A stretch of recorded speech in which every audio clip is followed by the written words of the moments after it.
आज मनुष्य के सामने एक बहुत बड़ी चुनौती है बिना पर्यावरण को नुकसान पहुंचाए प्रगति करना। और कुछ जिम्मेदार कंपनियां आज पर्यावरण अनुकूल तकनीक के प्रयोग से ये कर भी रही हैं। न्यू लीफ डायनेमिक एक ऐसी ही कंपनी है जिसने खेत पर कचरे के रूप में मिलने वाले फसल अवशेषों एवं अन्य तरह के कूड़े के इस्तेमाल से चलने वाले चिलिंग प्लांट का निर्माण किया है। इस प्लांट के जरिए राइपनिंग का कार्य भी आसानी से किया जा सकता है। आइए इस मशीन और इस कंपनी के बारे में अधिक जानकारी के लिए मिलते हैं कंपनी के सह संस्थापक आकाश अग्रवाल जी से। नमस्कार आकाश जी, आपका बहुत बहुत स्वागत है हमारे आज के कार्यक्रम में। नमस्कार जितेंद्र जी। आकाश जी, सबसे पहले जो प्रश्न हमारे दिमाग में आता है वो ये आता है कि न्यू लीफ डायनेमिक कंपनी और इसकी जो इको फ्रेंडली उत्पाद हैं, ये सोच और ये कहानी कब से शुरू हुई? पहले तो आपका बहुत धन्यवाद है मुझे ये बुलाने के लिए, मुझे इनवाइट करने के लिए। ये हमारी जो जर्नी थी ये 2012 में स्टार्ट हुई थी और इसको शुरू करने का ये रीज़न था कि मेरा बैकग्राउंड, मैं सहारनपुर से हूँ और सहारनपुर मशहूर है दूध उत्पादक के लिए। तो हमारा आइडिया था कि दूध को कैसे ठंडा किया जाए कि दिन में 2 बार की जगह 1 बार दूध का सप्लाई चेन बनाई जाए टिल प्रोसेसिंग सेंटर। इस सोच को नजर में रखते हुए हमने एक कूलिंग सिस्टम बनाया। तो जब कूलिंग सिस्टम बनाया तो दूसरा प्रश्न उठा कि क्या एनर्जी सोर्स यूज किया जाए।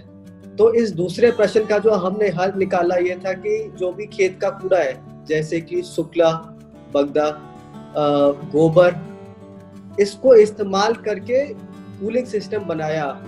और आज के दिन इस कूलिंग सिस्टम से, जो कि फार्म वेस्ट जिसे हम बायोमास कहते हैं, उससे ये चलता है और इससे 10 टन से 20 टन फल, सब्जी और फूल ठंडा किए जा सकते हैं या 2000 लीटर तक दिन में दूध ठंडा किया जा सकता है बिना बिजली की आवश्यकता के। जी बिल्कुल, बहुत अच्छी शुरुआत आपने की। और ये जो लंबा सफर आपने तय किया है, इसमें अब तक आप किन किन राज्यों और किन किन उपभोक्ताओं तक पहुंचे हैं? साथ ही इस लंबे सफर में आपकी कंपनी का शुरुआती जो इन्वेस्टमेंट था वो क्या रहा और आज आपकी कंपनी का टर्नओवर क्या है? तो हम जिस एरिया में, जिस स्टेट्स में काम कर रहे हैं वो है महाराष्ट्र, गुजरात, मध्य प्रदेश, पंजाब। तो ये 4 ऐसे राज्य हैं जिनमें जो हमारी टेक्नोलॉजी जिसका नाम ग्रीनचिल है वो इंस्टॉल्ड है।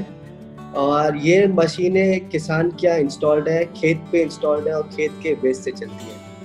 8 साल की जर्नी में ये मशीन जो है हमने अपने लैब में डेवलप करी है।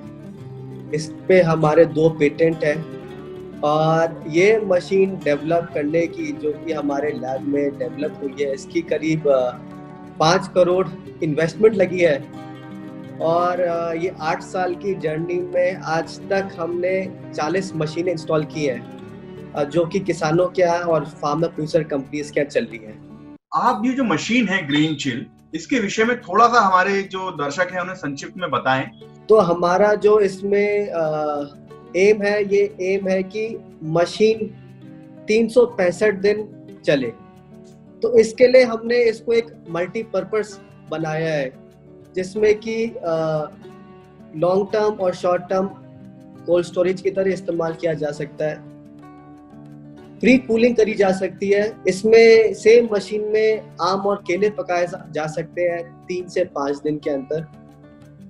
और चौथा जो इसका एप्लीकेशन है वो ड्राइंग का है। तो इस मशीन का जो पीछे साइंस है वो ये साइंस है कि कोई भी जो खेत पे वेस्ट है उस वेस्ट को इस्तेमाल किया जाता है और गैसिफाई किया जाता है। गैसिफाई हम इसलिए करते हैं कि कोई प्रदूषण ना हो। बिल्कुल ये क्लीन बर्निंग होती है, इसमें कोई कार्बन एमिशन नहीं होता। और इसमें गैसिफिकेशन में ये जो प्रदूषण के जितने भी गवर्नमेंट के नॉर्म्स हैं ये सब पास करते हैं। तो इसका ये मतलब है कि इस मशीन में कंप्रेसर नहीं है।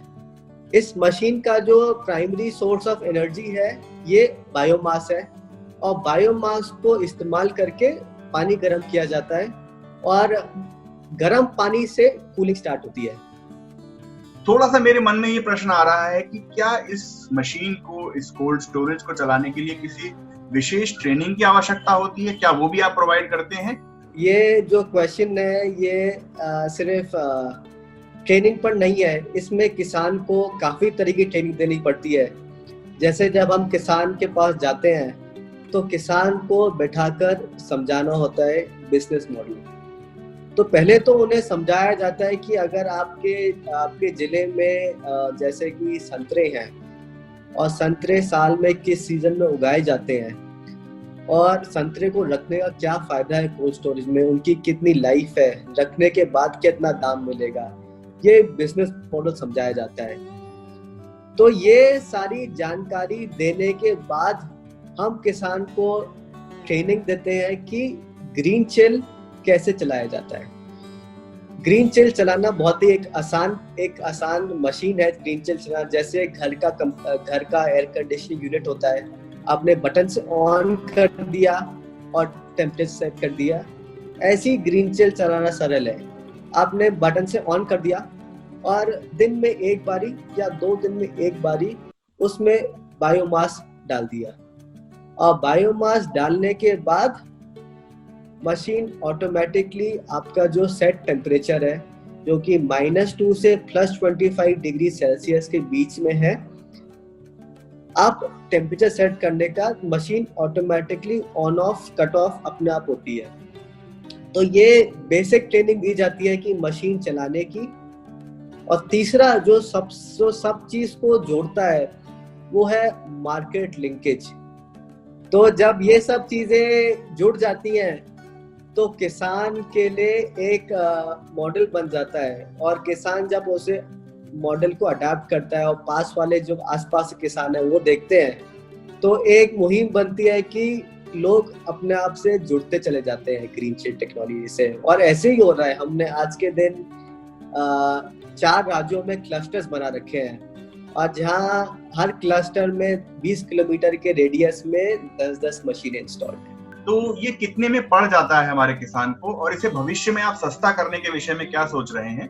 और ये सस्ता जब होगा तब होगा, लेकिन फिलहाल आपने ये जो महंगी टेक्नोलॉजी है, इसे महंगा ही कहेंगे फिलहाल तो किसानों के लिए, इस महंगी टेक्नोलॉजी को आपने एफपीओ के साथ भी काम किया है, क्योंकि अगर किसानों का संगठन है तो वो शायद इसे जल्दी अडॉप्ट कर सकता है। तो ये जो हमारी जो टेक्नोलॉजी है, जैसे मैंने आपको पहले बताया, ये 10 टन, 15 टन और 20 टन का स्टोरेज कैपेसिटी की है। और इससे अगर कंपेयर किया जाए इलेक्ट्रिसिटी पावर कोल्ड स्टोरेज या सोलर कोल्ड स्टोरेज से, तो ये महंगी नहीं है अगर कंपेयर किया जाए। जैसे 15 टन की मशीन 12 लाख रुपए की है जो किसान को पड़ती है, और किसान के लिए इसमें भारत सरकार की ओर से 35% सब्सिडी भी है। तो हमारा जो उद्देश्य है इसमें कि ये उन किसानों के लिए मशीन है जो हाई वैल्यू क्रॉप हार्वेस्ट करते हैं। तो अगर ये हाई वैल्यू क्रॉप जिन्हें हम बोलते हैं, अगर ये स्टोर किए जाए और बेचे जाए तो 2 से 4 गुना मुनाफा पक्का है। तो अगर हम कॉस्ट बेनिफिट की बात करते हैं तो 1 से मैक्सिमम 2 साल में इसका जो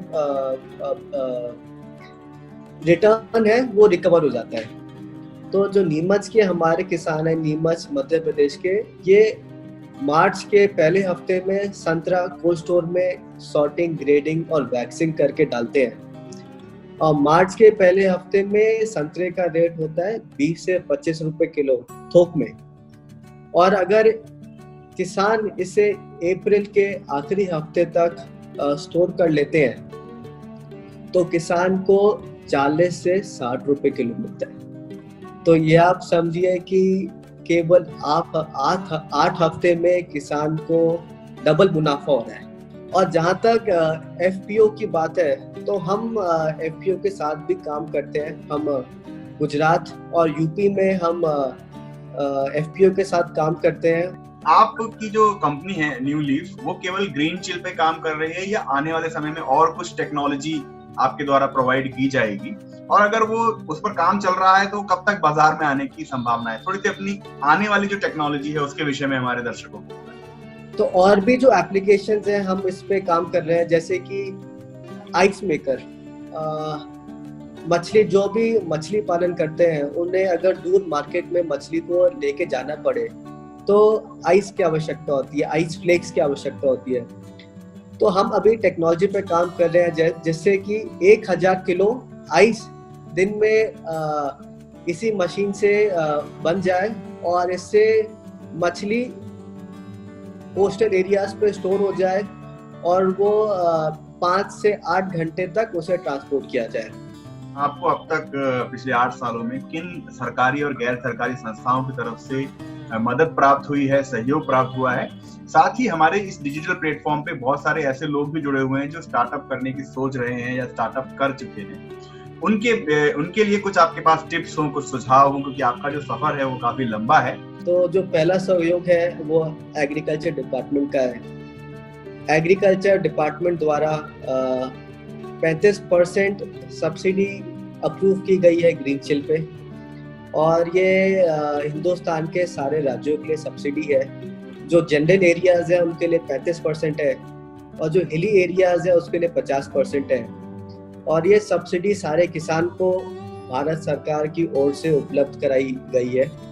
दूसरा सहयोग जो है, आज के दिन जो फाइनेंस मिनिस्ट्री ने स्कीम निकाली है एग्रीकल्चर इंफ्रास्ट्रक्चर फंड, ये एक बहुत ही बड़ा रेवोल्यूशनरी स्कीम है, और इस स्कीम के अंतर्गत बहुत ही सस्ते रेट पे किसानों को, एफपीओ को और ट्रेडर्स को लोन मिल सकता है। 3% कम पे लोन मिल सकता है, जैसे कि कोल्ड स्टोरेज गांव-गांव में लगे।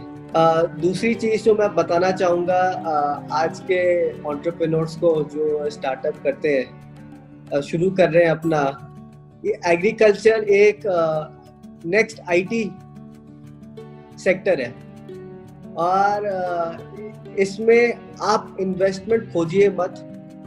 आप जो भी करना चाहते हैं, आपका जो आइडिया है वो आप इम्प्लीमेंट करेंगे तो इन्वेस्टमेंट आपके पीछे इन्वेस्टमेंट भागेगा। आकाश जी, आपने इतनी महत्वपूर्ण जानकारी, इतने अच्छे प्रोडक्ट, इको फ्रेंडली प्रोडक्ट के बारे में हमारे दर्शकों को दी, इसके लिए आपका बहुत बहुत धन्यवाद। शुक्रिया आपका।